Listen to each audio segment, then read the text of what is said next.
Hi, I'm Will and welcome to my channel. Today we're going to be diving deep into a piece of gear that is 50 years old, weighs a ton, is not mine, but is here now. There's Bandon. Let's get right to it.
What you just heard was a 1971 Gibson Les Paul Custom.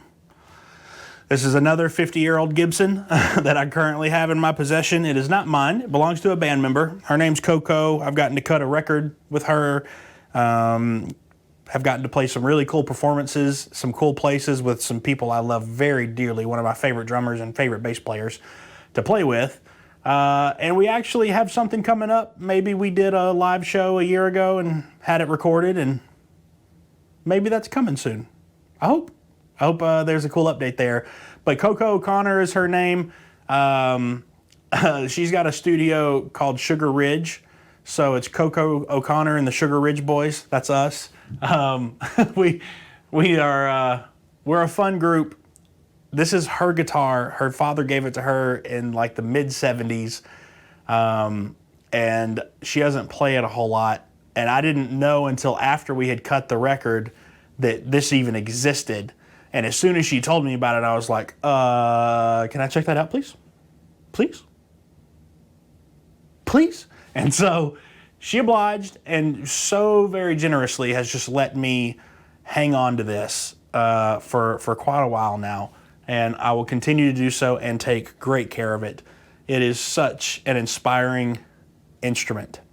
I used to not really believe in vintage guitar, the vintage guitar hype and that whole scene. And this is gonna sound really dumb. Like, I knew that like a 59 Les Paul had something different about it, but not like $100 grand worth of difference. That seemed insane to me. And it still, to be honest, still kind of does. But there is something about this old wood that just has a thing. It has a mojo. It has a vibe that I can't really describe. And I'm not really a Les Paul guy. I've never really connected to that body shape.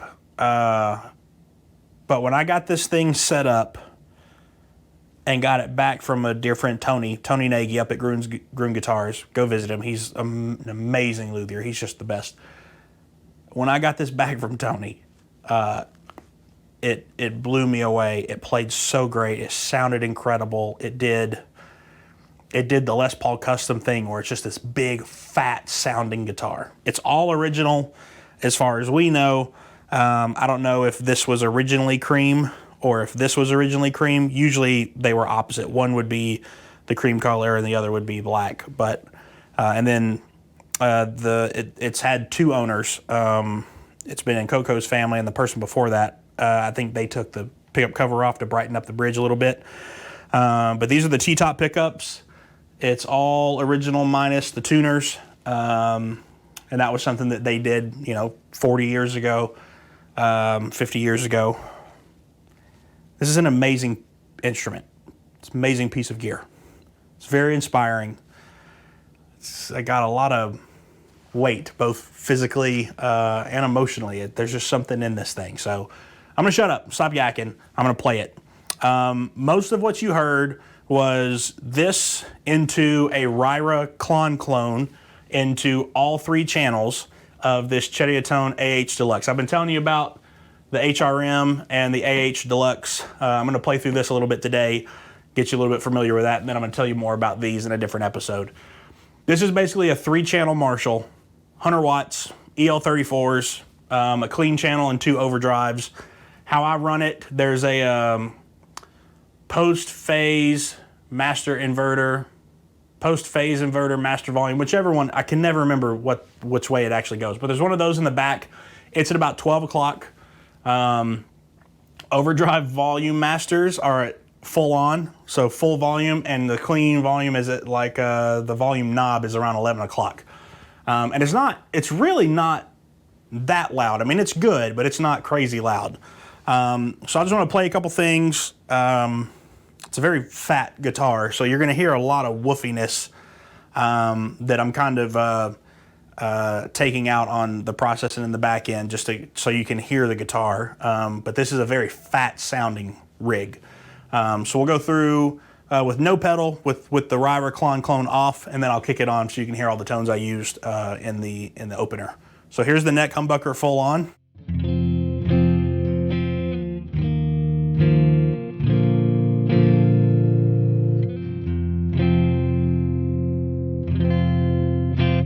There you go. I've been meaning to say this.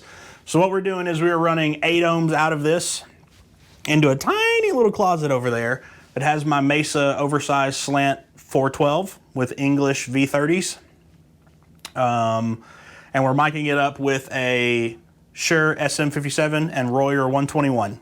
And then both of those things, those mics are running straight into my UAD Apollo Duo interface, right into Cubase. So that's kind of the signal flow. And on the back side, that's where the reverb is coming from. There's a little bit of a high pass and a low pass. And then I think that's pretty much it. Yep, that's pretty much it. A multi-band at like 130 just to help with some of those flubs coming through. So this is the neck humbucker.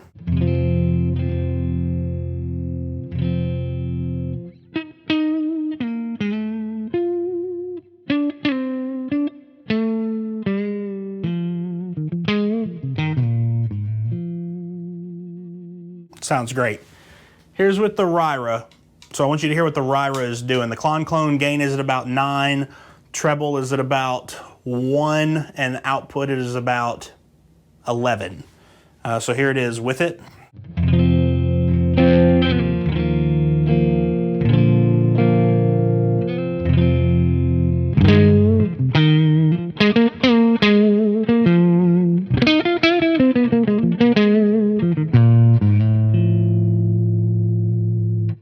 So there's definitely a volume kick. There's some clarity and some mid and high mid information that comes into the sound, and a little bit of gain that actually comes in, but it's not a lot, especially if you play soft. It's because this guitar is very old. It's also very dark. It's very dark, as you heard with everything off. So just wanted you to have that as a comparison. So now we'll keep going through the guitar without the pedal. Here is both pickups, full volume.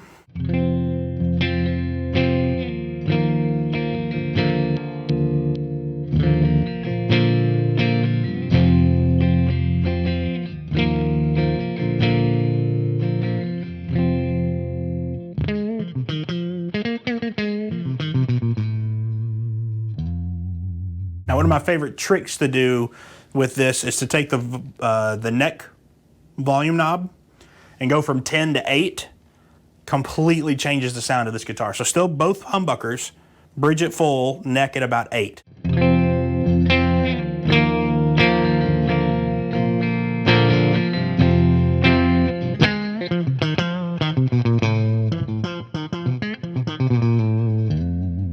I'll tell you.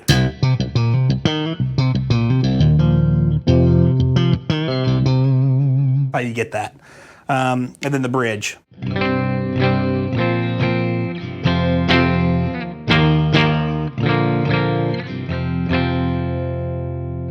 You hear the bridge is much softer than the neck. It's much lower output.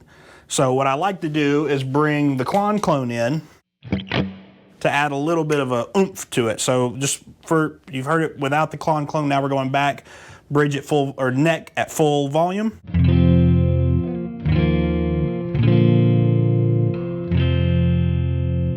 Both full volume.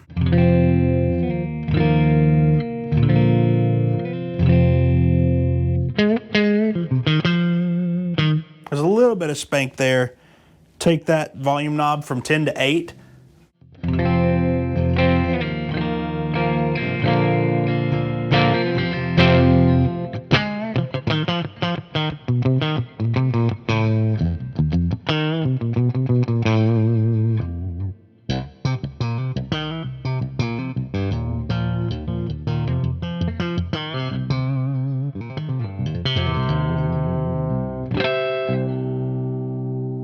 Right, it's just great. And then here's the bridge, full volume.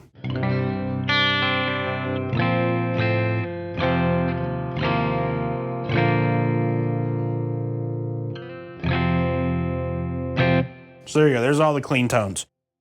So now we're gonna go to the OD channel. There's a clean, OD, and HOD. We're gonna go to the OD, and the RYRA Klon is gonna stay on for everything else because this guitar is a little dark and lower output, and it just needs a little kick into a modern amp. So here's what we got. Here's the neck humbucker.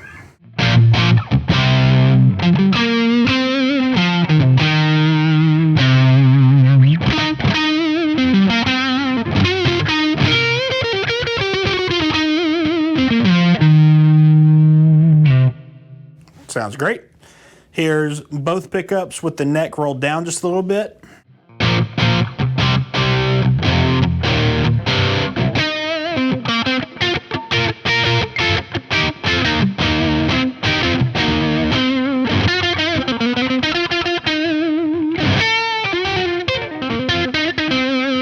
Sounds great.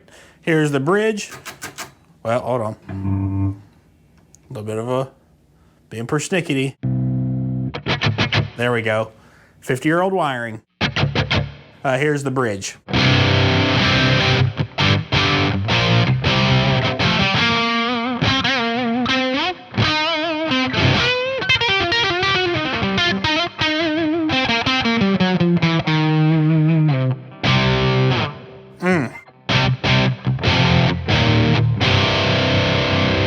Great sound.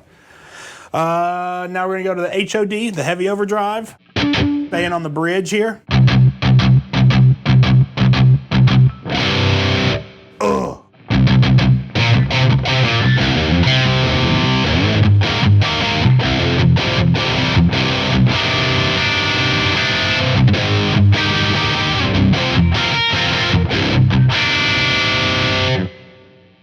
Great.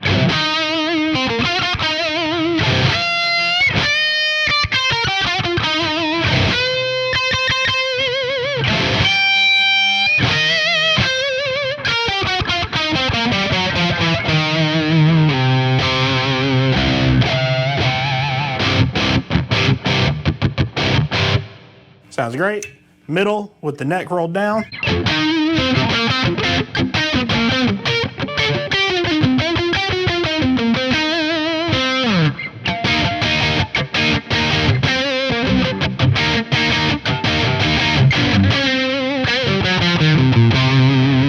Oh, so good. And then the neck humbucker. Now this is not, I don't know why I'm giving you a disclaimer, this is not a traditional like Les Paul Standard, Les Paul Classic, Sunburst, super nasally focused, pointed Les Paul humbucker, neck humbucker. That is not this. This has a completely different sound. It's much fatter and fuller, and it will poke at you if you really got to dig into it to make that happen. But it kind of gets there. Here's the neck humbucker, full volume.